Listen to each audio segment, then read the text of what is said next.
Ahoy there, today on the Red Sea, Reddit store owners / workers. What tricks do you use to get customers to spend more money? When I worked at Costco, I discovered that the reason we put big ticket items, especially TVs, right at the entrance to the store was to activate a reward response in the customers. They'd look at the TVs, but quickly realize they were not going to buy them. I cannot remember the exact mechanism, but basically by not buying a big ticket item, the customer would be subconsciously convinced they could reward themselves by buying larger quantities of regular items. Mattresses. Nearly every retailer can advertise find the same product for less and will take 25% off. Why? Because the manufacturer gives every major retailer their own specifically named lines. So nobody but say, Sears, sells Pillow Soft 2nd by Serta. Even though Nordstrom Sleep King 3 by Serta is exactly the same thing, with exactly the same specs, but with a different name and fabric pattern. In retail, people will tend to leave the $sign off of price tags because the $sign reminds you it's costing something, and not just the numbers. Like on certain restaurant menus, the price for a steak will just be listed as $19. IKEA does this masterfully. You have to walk through the entire store before you find your way out. Also, mostly no windows, no working clocks, anything to keep the passing of time a secret to the customers. A friend of my girlfriend runs a pretty popular deli / eatery in Auckland, New Zealand. They're famous for their pies, which are made fresh right there every day. After being open for around 6 months, they noticed that the worst selling pie was the Mexican one. They always had at least 2 or 3 left over at the end of the day. So, for no other reason than a social experiment to see how easy people were to influence, he renamed the pie the Lady Gaga. Exactly the same ingredients, same location on the menu and the pie rack, just a different name. The Lady Gaga pie now sells out first, every single day. They rarely have any left by 1 PM, let alone by the time they close. He told me that when people come there for the first time, the pie they usually have is invariably the Lady Gaga. Even though I'm a pretty cynical person and love to whine about groupthink and lowest common denominator stuff, this was still hugely surprising to me. That's completely rational behavior. Mexico isn't known for their pies. I would have avoided that pie. To a Lady Gaga pie, on the other hand, has a quirky name. To me, that says that it's a store specialty and that I should try it.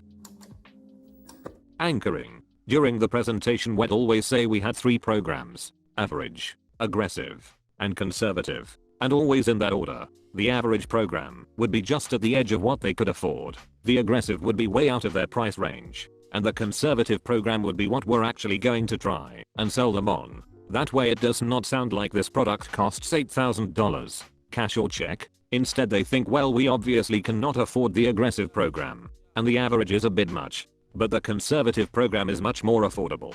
Let's do that one. My uncle works for a software company in Tokyo and he once told me about how they tend to quote peculiar prices for their services. For instance, he once had a contract that ended up coming to around the $300,000 mark, and his partner suggested quoting $295,000 to make it seem cheaper. My uncle instead quoted for $304,000 and won the tender. Apparently the not rounded out or 99-cent-esque figure makes it seem like a company is charging what it costs for a service, not just some arbitrary figure. I worked for a software company for a few months. They had different tiers of customer support packages, one of them being ridiculously expensive and unnecessary. I asked if anyone ever bought it, and when they said no, I asked why even have it. They said we have the expensive one, so people will buy the normal one. One time I wanted to upgrade to the most expensive package my internet provider had. It actually took a lot of work. They kept saying things like less than 0.2% of our users use that much bandwidth and such. They put 3 different people on to try to convince me not to buy it. I wonder if it has something to do with this, but I still have absolutely no idea why they tried so hard to stop me from giving them more money.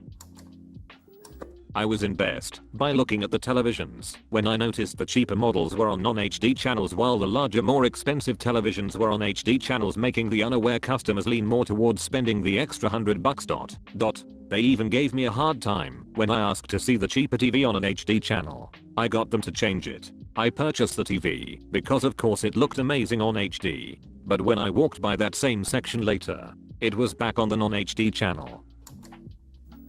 I worked at an ice cream store that sold small, medium, and large cups, with a very small kiddie scoop. We got an order from corporate one day that we were not allowed to display the small size cup.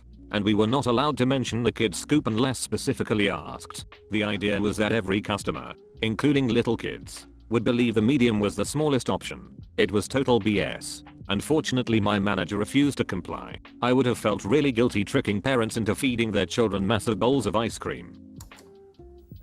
I worked in a restaurant while attending college that would add extra salt to their bar items and would make hot entrees and apps additionally spicy during peak bar hours. The idea here was to manipulate the customer into purchasing more alcohol. Anyone who has ever been a bartender will tell you that one of the highest profit return pours comes from draft beer, especially the mass-produced malarkey from macro breweries like Budweiser or Miller Lite. My bar manager had it down to a pretty specific system, where he figured that with hourly wages for a bartender, plus all additional costs associated with paying for the beer and taking into account its loss cost from a bad pour or too much head, each draft beer from the big brewers cost around 25 cents to pour. When you're selling that 25-cent beer for $3 to people who are drinking more of it to account for more salt and hotter foods, the turnover was actually pretty impressive when he took over and instituted these rules. Because the owner knew duck all about how to maximize profits in a bar setting, the profit for the place skyrocketed.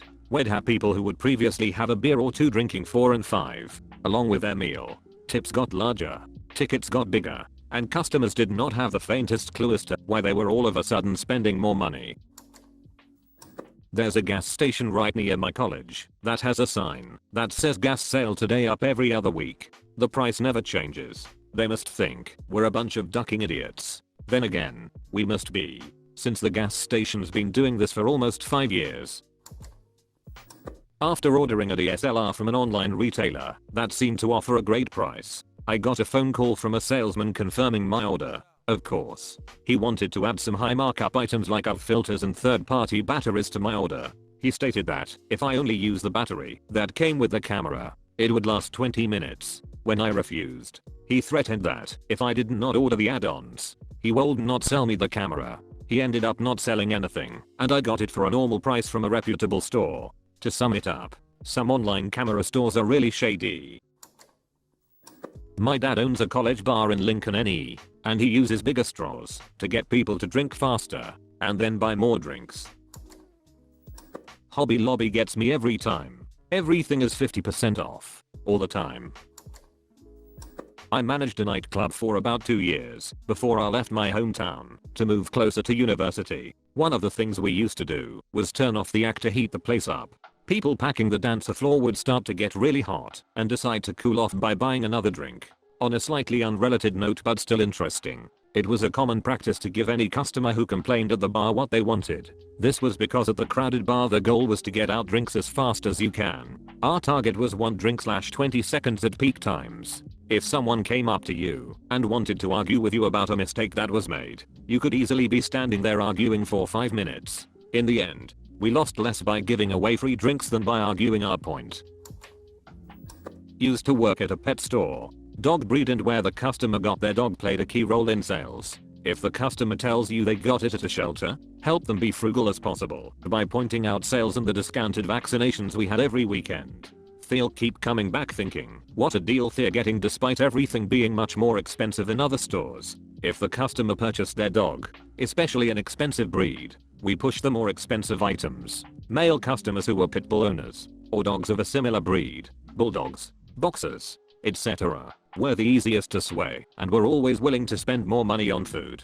Tell them their dog's fur will be shiny and they will gain muscle mass. Sold. Female customers were easier to sell grooming services to. It was insanely easy to figure out how much a person would be willing to pay after a 15-second exchange.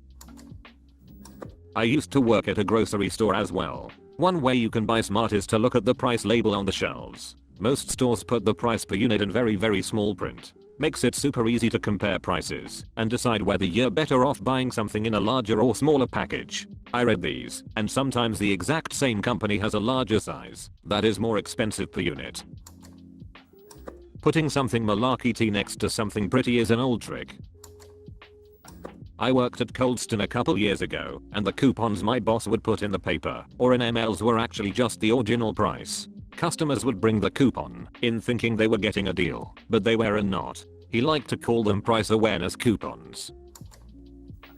Common Black Friday practice. Zoom has even changed their original 2 shirts 2 jeans sale from $80 to $104 on Black Friday. Gotta watch what you buy on sale. Zoom is employee for 3 years now. We always have the 2 shirts 2 jeans sale for $85 if you buy the cheap jeans, and for $105 if you buy the nicer jeans. Nothing was actually made more expensive for Black Friday, but nothing was put on sale, I will tell you that. I work at a retail store, and one thing in particular comes to mind. We offer shopping bags to all customers who do not have a bag or cart. If they are carrying around a large empty bag, they feel the need to fill it. I'm going to offer some counter advice. When buying a car, go to the dealer midway through the month. Find the vehicle you fancy / can afford. Return a day or so before the end of the month with a certified check for 80%, 75% if you are a woman, of the price. The salesman will more often than not close on it right there because he'll be thinking about his monthly sales report. A good friend of mine works in a suit store. He told me how his company marks up the suits. Let's say originally a suit costs $100. They'll bring up the price to say $300 and then lower the price and say it's a sale for $200 or $250. Another trick his store does is buy one get one free. They mark up the price so that it's actually $100 more than if you were to purchase the suits individually at regular price. Penny sales. Buy one get one for a penny. Same concept as the above. Tax-free events using the same tactic as the above. Goddamn, his company are con artists. There's this self-serve frozen yogurt place near me. I love that place. You pay by the weight. They get you because it's a one-size cup and it's huge, so you feel the need to fill it. They also have a ton of toppings, so you keep wanting to try a little bit of everything. I think it's ingenious. Ingenious and delicious. I work for a grocery store, but I'm not in any way in charge of these things. When you enter, you are in produce. All the fresh fruit and vegetables laid out and arranged to send you past the deli and into the bakery. That is where you encounter all the smells of the freshly baked bread and cookies. Then you are at the fresh seafood and meat counters. And only then do you get into the less appealing grocery items. You need to walk by all the fresh things before you get to the packaged goods. The milk is in one corner of the store, the bread in the other, and the cash on the other side. You would not believe how many people I have seen at the cash who said they were just in for bread and milk and wound up with a whole cart full of things that they had to walk past to get at the things they wanted. Children's cereal is placed next to the end of the aisle, where it is easily seen while walking past. Encourages children to ask for it because they will see it even if their parents do not turn down that aisle. Likewise, chocolate marketed to adults in on the higher shelves, about 5 feet off the ground, while that marketed to children is on the lower shelves.